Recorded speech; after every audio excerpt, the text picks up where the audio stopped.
Hello everyone, this is Kundan Kumar. Welcome to learning sessions. तो कैसे हैं आप लोग? I hope you are doing well. तो अगर आप जीआईबी एग्जाम की प्रिपरेशन कर रहे हो तो ये जो वीडियो है वो आपके लिए काफ़ी ज़्यादा इंपॉर्टेंट रहने वाली है, क्योंकि इस वीडियो के अंदर हम लोग जीआईबी के एक इंपॉर्टेंट पेपर एएफएम के बारे में पढ़ने वाले हैं।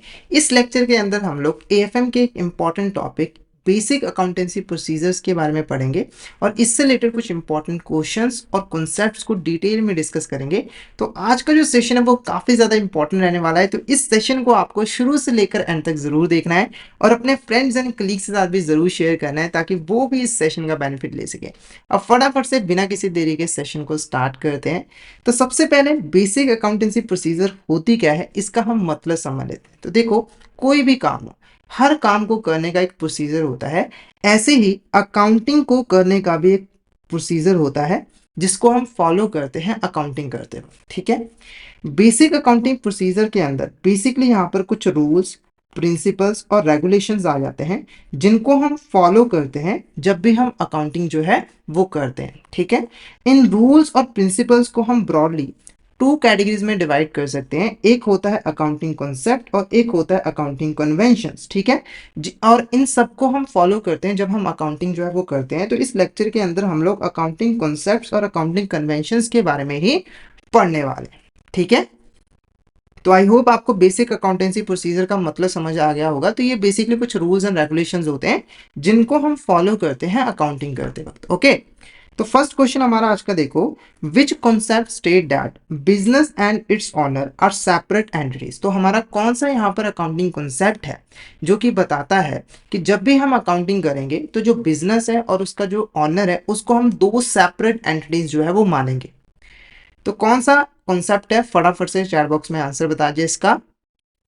तो इसका जो आंसर है वो है यहाँ पर बिजनेस एंटिटी कॉन्सेप्ट। ठीक है, तो बिजनेस एंटिटी कॉन्सेप्ट को हम एक सिंपल से एग्जांपल की हेल्प से समझेंगे। तो मान के चलिए यहाँ पर एक ए पर्सन है, उसने एबीसी कंपनी जो है यहाँ पर बनाई है। ठीक है, तो जब भी हम अकाउंटिंग करेंगे तो अगर हम बिजनेस एंटिटी कॉन्सेप्ट की माने तो बिजनेस एंटिटी कॉन्सेप्ट कहता है कि अकाउंटिंग करते वक्त ये जो ऑनर है और ये जो बिजनेस है इसे हमें दो सेपरेट एंटिटीज जो है वो मानकर चलना है।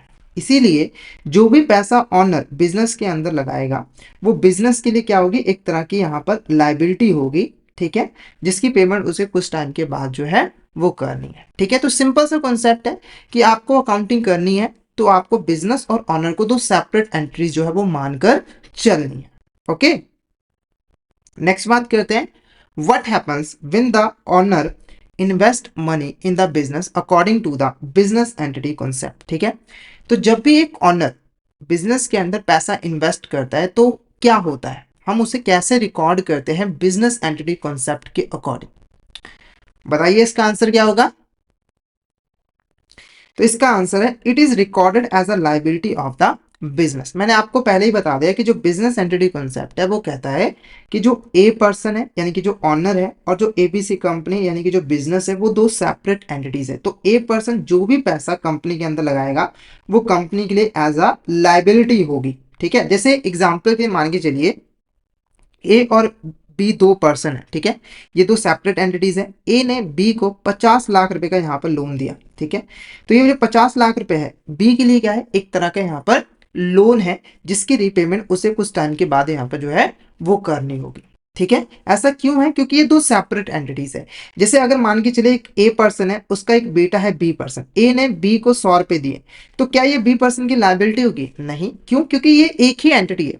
सोसाइटी की नज़र में, लॉ की नज़र में कि एक ही परिवार है। ठीक है, पर जब हम बिजनेस की बात करते हैं तो ऑनर और उसका जो बिजनेस है वो एक एंटिटी नहीं होती है, दो सेपरेट एंटिटीज होती है। ठीक है, इसलिए ऑनर जो भी पैसा इन्वेस्ट करेगा बिजनेस के अंदर वो बिजनेस की लायबिलिटी होगी। नेक्स्ट बात करते हैं, the cost concept in accounting states. जो हमारा कॉस्ट कॉन्सेप्ट है वो अकाउंटिंग के अंदर क्या बताता है।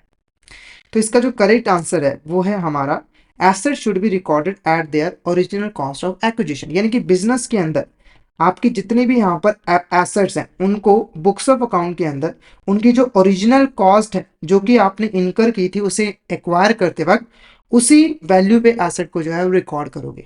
जैसे कि एग्जांपल के मान के चले एक एबीसी कंपनी है। ठीक है, उसने यहाँ पर एक एसेट परचेज की 50,000 रुपये की, फिर उसको बिजनेस प्लेस तक लेके आने के लिए 10 हजार रुपये जो है ट्रांसपोर्टेशन एक्सपेंस किए, फिर उसके बाद उसको इंस्टॉल करवाने के लिए 10,000 रुपये जो है वो वेजेस पे किया। तो इस एसेट को एक्वायर करने के लिए इस कंपनी को टोटल 70,000 रुपीज़ जो है वो खर्च करने पड़े। ठीक है, ये ओरिजिनल कॉस्ट ऑफ एक्विजिशन है। तो ये जो एसेट है, यानी कि जो मशीन है, उसको 70,000 रुपये पे ही यहाँ पे जो है वो रिकॉर्ड किया जाएगा, चाहे इसकी मार्केट वैल्यू यहाँ पर कितनी भी रहे।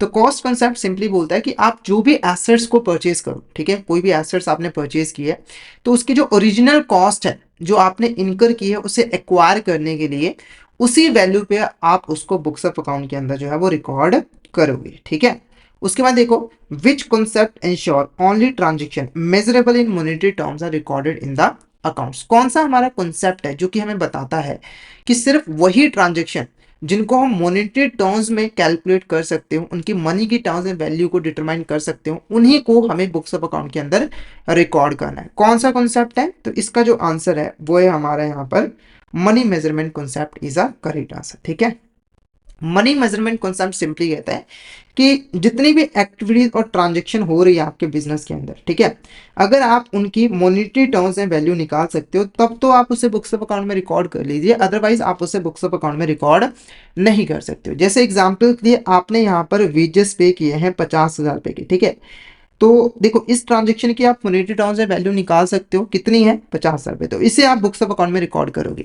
एक और यहाँ पर ट्रांजेक्शन है कि आपके प्रोडक्ट की जो क्वालिटी है वो 20% से इंक्रीज हुई है। ठीक है, तो ये जो ट्रांजेक्शन है इसकी आप मॉनेटरी टर्म्स में वैल्यू जो है वो नहीं निकाल सकते हो। ठीक है, तो इसको आप बुक्स ऑफ अकाउंट में रिकॉर्ड जो है वो नहीं करते हो। ठीक है,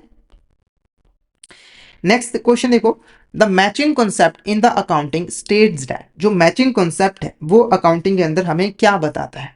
ठीक है, तो इसका जो आंसर है वो है revenue and expenses must belong to the same accounting period. ठीक है, तो पहले थोड़ा सा मैचिंग कॉन्सेप्ट का ओवरव्यू ले लेते हैं कि मैचिंग कॉन्सेप्ट है क्या बेसिकली और ये हमें क्या बताता है। देखो, मैचिंग कॉन्सेप्ट कहता है कि अगर हमें कंपनी का प्रॉफिट और लॉस जानना है तो उसके लिए हमें क्या करना पड़ेगा, कंपनी का जो भी यहाँ पर रेवेन्यू है उसको हमें कंपनी के एक्सपेंसेस के साथ जो है वो मैच करना पड़ेगा। मैच करने का मतलब है कि कंपेयर करना पड़ेगा ताकि हम प्रॉफिट और लॉस जो है वो जान पाए।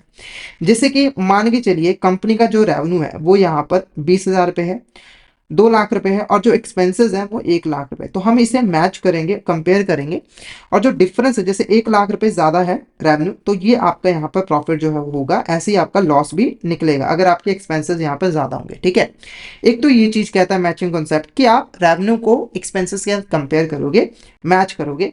साथ के साथ एक और चीज कहता है कि ये जो रेवेन्यू है और ये जो एक्सपेंसेस है वो सेम फाइनेंशियल ईयर से बिलोंग करते होने चाहिए। जैसे अगर जो रेवेन्यू है वो 2018 के अंदर कमाया गया है तो जो एक्सपेंसेस है वो भी 2018 के ही होने चाहिए। ऐसा ना हो कि आप यहाँ पर 2020 के जो रेवेन्यू है उसको कंपेयर कर रहे हो 2021 के एक्सपेंसेस से, ऐसा पॉसिबल नहीं हो सकता है।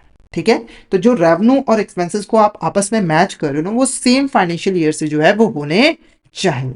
ठीक है, अकाउंटिंग पीरियड का मतलब यहाँ पर फाइनेंशियल ईयर ही है। नेक्स्ट क्वेश्चन की बात करते हैं, the accounting period concept suggest that financial statement should be prepared annually. ये स्टेटमेंट ट्रू है या फिर फॉल्स? पहले यहाँ पर समझ लो कि अकाउंटिंग पीरियड कॉन्सेप्ट हमारा कहता क्या है। देखो, अकाउंटिंग पीरियड कॉन्सेप्ट के अकॉर्डिंग हमें जो अकाउंटिंग है ना, हमें जो अकाउंटिंग है वो एक लिमिटेड टाइम पीरियड के लिए जो है वो करनी चाहिए। लिमिटेड टाइम पीरियड जैसे कि 1 साल के लिए जो है वो करनी चाहिए, यानी कि 1 साल तक जितनी भी फाइनेंशियल ट्रांजेक्शन्स हो रही है उसे हमें सिस्टमैटिक मैनर में रिकॉर्ड करते जाना है, और जैसे ही 1 साल पूरा हो जाए तो हमें क्या करना है, जो भी रिकॉर्डिंग हमने की है उसे रोक देना है, और जो भी फाइनेंशियल ट्रांजेक्शन हमने रिकॉर्ड की है उससे अपनी फाइनेंशियल स्टेटमेंट्स को प्रिपेयर करना है ताकि हम यहाँ पर प्रॉफिट और लॉस को जो है वो जान सकें, हम यहाँ पर प्रॉफिट और लॉस को जो है वो जान सके। तो ये जो स्टेटमेंट्स है वो बिल्कुल यहाँ पर ट्रू है, क्योंकि देखो अकाउंटिंग पीरियड कॉन्सेप्ट कहता है कि जो फाइनेंशियल स्टेटमेंट्स हैं उन्हें हमें एनुअली जो है वो बनाना चाहिए। ठीक है, एनुअली बनाना चाहिए ताकि हम एनुअली जान पाए कि हमारा यहाँ पर प्रॉफिट और लॉस जो है वो कितना रहा है। तो ये जो स्टेटमेंट्स है वो बिल्कुल यहाँ पर ट्रू है, ये स्टेटमेंट बिल्कुल यहाँ पर ट्रू है। नेक्स्ट बात करते हैं, the going concern concept assume that business will continue to operate indefinitely. तो ये स्टेटमेंट ट्रू है या फिर फॉल्स? देखो, गोइंग कंसर्न कंसेप्ट क्या कहता है अगर हम गोइंग कंसर्न कॉन्सेप्ट की बात करें तो गोइंग कंसर्न कॉन्सेप्ट कहता है कि हमारा जो बिजनेस है ना वो लंबे समय तक जो है वो चलेगा। यानी कि जब हम अकाउंटिंग करेंगे तो हमें ये मानकर चलना है कि हमारा जो बिजनेस है वो लंबे समय तक जो है वो चलेगा। यानी कि हमारी फाइनेंशियल स्टेटमेंट्स के अंदर कहीं भी ये रिफ्लेक्ट नहीं होना चाहिए कि हमारा जो बिजनेस है वो अगले साल ही बंद हो जाएगा या फिर बंद कर दिया जाएगा। ऐसा बिल्कुल भी नहीं शो होना चाहिए। आपने अकाउंटिंग इस तरीके से करनी है कि आपका जो बिजनेस है वो लंबे समय तक जो है वो चलेगा। तो ये स्टेटमेंट क्या है हमारे यहाँ पर बिल्कुल ट्रू है। ये स्टेटमेंट क्या है हमारी बिल्कुल ट्रू है। ठीक है, नेक्स्ट कॉन्सेप्ट की बात करते हैं। The accrual concept requires that revenue and expenses are be recognized when cash is received or paid। तो ये स्टेटमेंट क्या करिए कि accrual concept कहता है कि आपको रेवेन्यू और एक्सपेंसेस को तभी रिकॉग्नाइज करना है जब आपको कैश जो है वो रिसीव हो जाए या फिर हमने कैश जो है वो पेड कर दिया है। तो ये स्टेटमेंट आपकी ट्रू है या फिर फॉल्स? तो जो इसका आंसर है वो है फॉल्स। क्यों ये स्टेटमेंट क्यों फॉल्स है? देखो जो अक्रूवल कॉन्सेप्ट है ना हमारा, ये जो अक्रूवल कॉन्सेप्ट है वो कहता है कि कोई भी एक्सपेंस हो, कोई भी एक्सपेंस हो या फिर कोई भी रेवेन्यू, कोई भी रेवेन्यू, ठीक है, उसे आपको बुक्स ऑफ अकाउंट के अंदर तब रिकॉर्ड करना है जब वो ड्यू हो जाए, जब वो ड्यू हो जाए। इसका क्या मतलब हुआ, एग्जांपल समझाता हूँ। मान के चलिए आपने यहाँ पर वेजेस पे करने होते हैं 10 तारीख को, महीने की 10 तारीख को। तो देखो जैसे ही महीने की 10 तारीख आ जाएगी आपके जो वेजेस हैं वो ड्यू हो चुके हैं, यानी कि अब आपको इसकी पेमेंट जो है वो करनी है। अब चाहे आप इसकी पेमेंट करो 10 तारीख को या फिर ना करो वो मायने नहीं रखता, जैसे ही ड्यू हो गया इसे आपको एज अ एक्सपेंस जो है वो यहाँ पर कंसीडर करना है, रिकॉग्नाइज करना है और अपनी बुक्स ऑफ अकाउंट के अंदर जो है वो रिकॉर्ड कर देना है। ऐसे ही रेवेन्यू के केस में, जैसे अगर आपने यहाँ पर सेल कर दिया, ठीक है, 50,000 रुपए की सेल कर दिया और आपका एक लीगल राइट हो चुका है पैसे को क्लेम करने का, तो आपको उसी समय उसको रेवेन्यू रिकॉग्नाइज करके अपने बुक्स ऑफ अकाउंट के अंदर जो है वो रिकॉर्ड कर लेना है, चाहे पेमेंट आपको जब मर्जी यहाँ पर रिसीव जो है वो हो। इसीलिए ये स्टेटमेंट जो है वो बिल्कुल गलत है। जो हमारी रेवेन्यू है और जो एक्सपेंसेस है उसके ड्यू होने पर हमें उन्हें रिकॉग्नाइज जो है वो करना पड़ता है। तो ये स्टेटमेंट फॉल्स है। नेक्स्ट बात करते हैं, which accounting concept state that every transaction had two aspect, debit और क्रेडिट। तो हमारा कौन सा अकाउंटिंग कॉन्सेप्ट है जो कि कहता है कि जो भी हमारे यहाँ पर फाइनेंशियल ट्रांजेक्शन है उसके हमेशा दो एस्पेक्ट रहते हैं, एक डेबिट और क्रेडिट। तो इसका जो आंसर है वो है आपका dual aspect concept is a correct answer. ठीक है, आप इसको एक सिंपल से एग्जांपल की हेल्प से समझेंगे। तो मान के चलिए एक एबीसी कंपनी है, ठीक है, उसने एक मशीन यहाँ पर जो है वो परचेज की, एक मशीन जो है वो परचेज किया 50,000 रुपए की। ठीक है, ये एक फाइनेंशियल ट्रांजेक्शन। अब इसके दो एस्पेक्ट कौन कौन से, देखो सबसे पहला जो एस्पेक्ट है वो है डेबिट एस्पेक्ट। क्या डेबिट एस्पेक्ट? कि आपने मशीन परचेज की है तो आपके पास मशीन आई है, यानी कि आपके एसेट जो है वो इंक्रीज हुई है और जब एसेट इंक्रीज होती है तो हमें उसे डेबिट करना होता है, यानी कि आपको मशीन अकाउंट को डेबिट करना है 50,000 रुपए से। ठीक है, अब दूसरा एस्पेक्ट क्या है? दूसरा एस्पेक्ट है कि आपने मशीन बाय की है तो आपको कैश भी तो पे करना पड़ेगा, यानी कि कैश जो है वो आपके पास से चला गया है, यानी कि 50,000 रुपये आपके पास से जो है वो चले गए हैं। ठीक है, तो दूसरा एस्पेक्ट क्या होगा कि कैश अकाउंट को आपको यहाँ पर क्रेडिट जो है वो करना होगा। यही कॉन्सेप्ट, यही चीज जो है वो डुअल एस्पेक्ट कॉन्सेप्ट कह रहा है कि कोई भी ट्रांजेक्शन आप उठा लीजिए उसके हमेशा दो एस्पेक्ट होंगे, यानी कि दो मिनिमम दो अकाउंट्स में उसकी एंट्री की जाएगी, एक डेबिट और क्रेडिट। जैसे अगर आप यहाँ पर वेजेस पे करते हो, जैसे एग्जाम्पल के आपने वेजेस पे किए हैं 20,000 रुपीज के, तो एक एस्पेक्ट क्या है कि आपने वेजेस पे किए हैं तो ये एक्सपेंस हो गया तो ये आपका डेबिट हो जाएगा वेजेस अकाउंट। दूसरा एस्पेक्ट क्या है कि आपने यहाँ पर कैश पे किया है तो कैश अकाउंट आपका क्रेडिट हो जाएगा क्योंकि कैश आपके पास से चला गया। ओके, अब बढ़ते हैं नेक्स्ट क्वेश्चन की तरफ। नेक्स्ट क्वेश्चन क्या है? ये जो क्वेश्चन है वो रिलेटेड है कन्वेंशन के साथ। किसके साथ? कन्वेंशन के साथ। ठीक है, जिसमें मैंने आपको स्टार्टिंग में ही बताया था कि जो हमारे अकाउंटिंग जो रूल्स एंड रेगुलेशंस है बेसिक अकाउंटिंग प्रोसीजर के अंदर, उसको हम ब्रॉडली टू कैटेगरीज में डिवाइड कर सकते हैं। ठीक है, एक आपका होता है अकाउंटिंग कॉन्सेप्ट्स और एक होता है अकाउंटिंग कन्वेंशंस। ठीक है, तो अकाउंटिंग कॉन्सेप्ट्स से रिलेटेड जो क्वेश्चंस है उसको हमने डिस्कस कर लिया है, हमने सारे इंपॉर्टेंट कॉन्सेप्ट्स को डिटेल में डिस्कस कर लिया। तो अगर आपको किसी भी तरह का डाउट आता है तो आप चैट बॉक्स में मैसेज करके पूछ सकते हो, और अगर आपको क्लियर हो गया तो एक मैसेज करके जरूर बताइएगा कि आपको यहाँ तक क्लियर है। नेक्स्ट क्वेश्चन हमारा कन्वेंशन से रिलेटेड है। ये क्या कह रहा है? Which convention state that method is selected for recording purposes it must be regularly followed in the future also. यानी कि कौन सा हमारे यहाँ पर कन्वेंशन है जो कि कहता है कि अगर आप अकाउंटिंग करने के लिए कोई स्पेसिफिक मेथड का यूज कर कोई रूल को फॉलो करे तो आपको कंसिस्टेंटली फ्यूचर में भी वही मेथड जो है वो यूज़ करना होगा, यानी कि आप हर साल उसको चेंज नहीं कर सकते। जैसे अगर आप मान के चलिए आप डेप्रिसिएशन चार्ज करने के लिए एसएलएम मेथड का यूज़ कर रहे हो, तो आपको कंसिस्टेंटली एसएलएम मेथड का ही यहाँ पर यूज़ करोगे, आप हर साल इसको चेंज जो है वो नहीं कर सकते हो, ताकि आपकी जो फाइनेंशियल स्टेटमेंट्स है उसके अंदर ट्रांसपेरेंसी रहे और कंसिस्टेंसी रहे, कंपेरेबिलिटी रहे।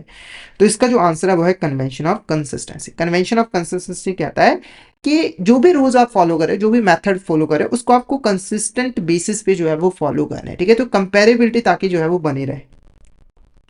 नेक्स्ट बात करते हैं, according to concept of conservatism या फिर convention of conservatism the stock is valued at. तो अगर हम कंजर्वेटिज्म की बात करें, सो स्टॉक को हम कैसे यहाँ पर वैल्यू करते हैं, पहले कॉन्सेप्ट ऑफ कंजर्वेटिज्म यहाँ पर है क्या, थोड़ा सा इसको यहाँ पर हम डिस्कस कर लेते हैं। देखो, कॉन्सेप्ट ऑफ कंजर्वेटिज्म क्या रहा है कि आपको फ्यूचर में जो लॉसेस होने वाले, फ्यूचर में जो लॉसेस होने वाले हैं उसको आप कंसीडर करिए और उसके लिए प्रॉपर प्रोविजन जो है वो क्रिएट करके रखिए। जैसे अगर मान के चलिए आपने सेल की थी 50,000 रुपए की और आपको लग रहा है कि जो हमारा बायर है वो पैसा यहाँ पर नहीं देगा, यानी कि ये बैड डेट बन जाएगा, तो आप ना इसको पहले से ही कंसीडर करिए और इसके लिए आप प्रोविजन क्रिएट करके रख लीजिए, यानी कि आपको जो भी प्रॉफिट हुआ है ना उसका कुछ हिस्सा आप सेव करके जो है वो रख लीजिए, ताकि अगर लॉस हो तो आप उसको कवर जो है वो कर पाओ, ठीक है।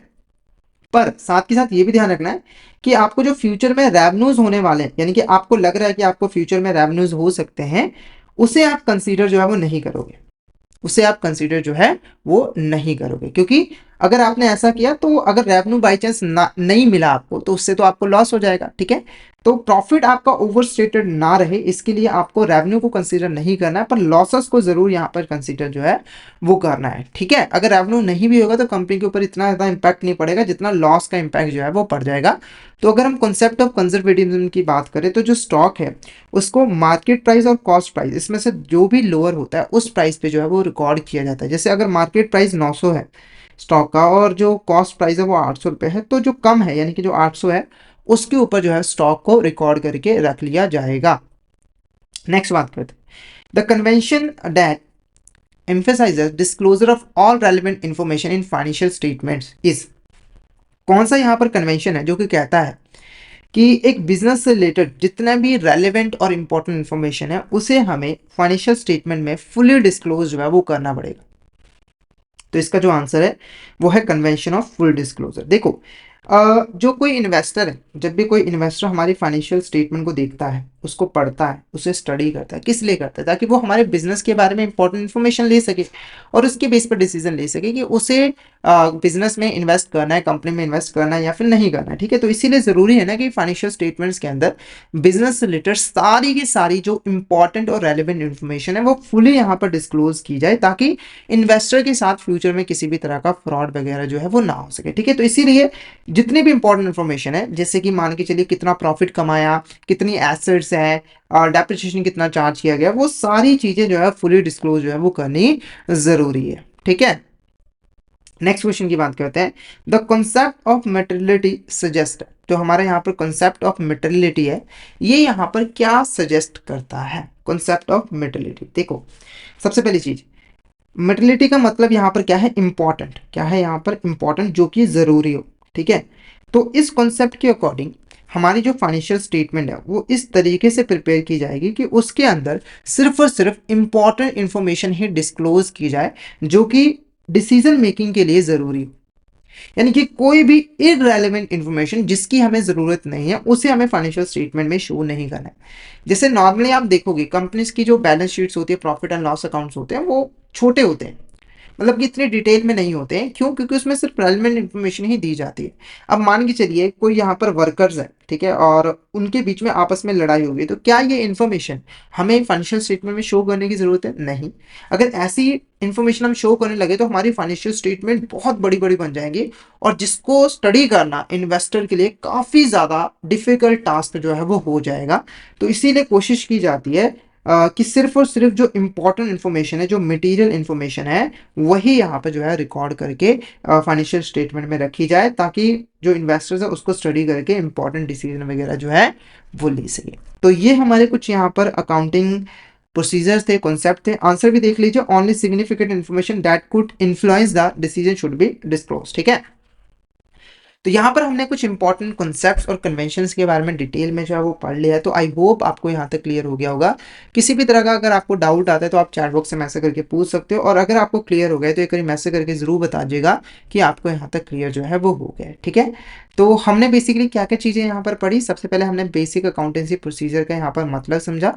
बेसिक अकाउंटेंसी प्रोसीजर का मतलब यहाँ पर क्या है, तो कुछ रूल्स एंड रेगुलेशंस हैं जिनको हम फॉलो करते हैं अकाउंटिंग करते वक्त। ठीक है, और इन रूल्स एंड रेगुलेशंस को हम ब्रॉडली टू कैटेगरीज में डिवाइड कर सकते हैं, अकाउंटिंग कॉन्सेप्ट्स और अकाउंटिंग कन्वेंशंस, जिनको हम फॉलो करते हैं अकाउंटिंग करते वक्त। ठीक है, तो हमने कुछ अकाउंटिंग कॉन्सेप्ट जैसे कि business entity concept, money measurement concept, dual aspect concept, इनके बारे में डिटेल में पढ़ा। ऐसे हैं अकाउंटिंग कन्वेंशंस जैसे convention of consistency, convention of materiality, इनके बारे में पढ़ा। तो ये चैप्टर काफी ज्यादा यहाँ पर इंपॉर्टेंट है। तो आई होप आज का सेशन आपको यहाँ पर अच्छा लगा हो। अगर आपको कोई डाउट आता है तो आप चैट बॉक्स से पूछ सकते हो। ठीक है, और अगर आप सिस्टमेटिक वे में एएफएम सब्जेक्ट की प्रिपरेशन करना चाहते हो तो आप हमारे कोर्सेज में जरूर यहाँ पे जो है वो एनरोल कर लीजिएगा, जहाँ पर हम आपको प्रोवाइड करवाते हैं कॉन्सेप्चुअल वीडियोस जो कि हमारे हिंदी और इंग्लिश लैंग्वेज के मिक्स में अवेलेबल होते हैं। इसी के साथ हम आपको mock test, mega mock test और पीडीएफ नोट्स भी प्रोवाइड करते हैं, जिनकी हेल्प से आप इजिली रिवीजन कर सकते हो। और ये जो हमारी लाइव क्लासेस होती हैं वो आपको रिकॉर्डेड फॉर्म में भी मिल जाती है। हमारे जो कोर्सेज की ड्यूरेशन होती है वो काफ़ी कम होती है, क्योंकि पहले ही आपके पास काफ़ी कम टाइम होता है, तो उसके हिसाब से हमने कोर्स को डिज़ाइन किया है। पर हमने पूरा सिलेबस यहाँ पर कवर किया है, पॉइंट टू पॉइंट इन्फॉर्मेशन आपको यहाँ पर दी है, और जो भी अपडेशन वगैरह है वो हम आपको करके देते हैं। तो हमारा जो कोर्स है वो आपके लिए बेस्ट कोर्स रहने वाला है, तो आप इसको जल्दी से जल्दी ज्वाइन कर लीजिए।